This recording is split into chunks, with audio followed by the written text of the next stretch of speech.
Sa mga baybaying bayan ng Pilipinas, may mga kwento tungkol sa kakaibang nilalang na tinatawag na siyokoy.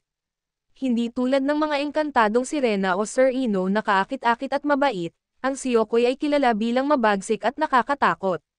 Sinasabing ang katawan ng siyokoy ay parang tao ngunit natatakpan ng madulas na kaliskis. Mayroon itong palikpik sa braso at likod, at mga matang kumikislap sa dilim ng dagat.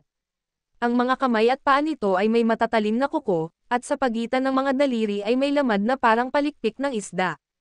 Ayon sa matatanda, nakatira ang siyokoy sa malalim at madilim na bahagi ng dagat, madalas sa mga kuweba sa ilalim ng tubig. Lumilitaw lamang ito kapag gabi o kapag may lumalapit na tao sa kanyang teritoryo.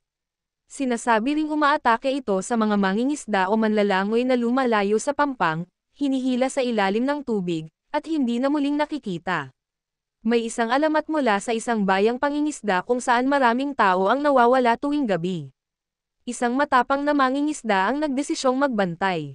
Sa gitna ng gabi, may nakita siyang anino sa tubig, mata na kumikislap at isang tinig na parang halakhak mula sa kailaliman. Bago pa man siya makagalaw, lumitaw mula sa dilim ang siyokoy at tinangkang hilahin siya pababa. Sa kabutihang palad, nagawa niyang makaligtas at bumalik sa pampang.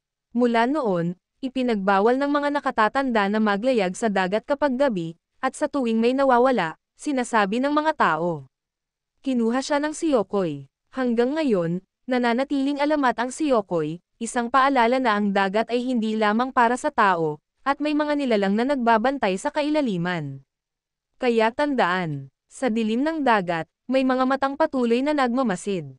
Kaya sa tuwing maririnig mo ang mga alon na tila may tinatawag mula sa ilalim, tandaan mo, baka hindi lang hangin ang kumakaluskaw sa tubig, baka siyokoy na ang nag-aanyaya sa iyo sa kailaliman.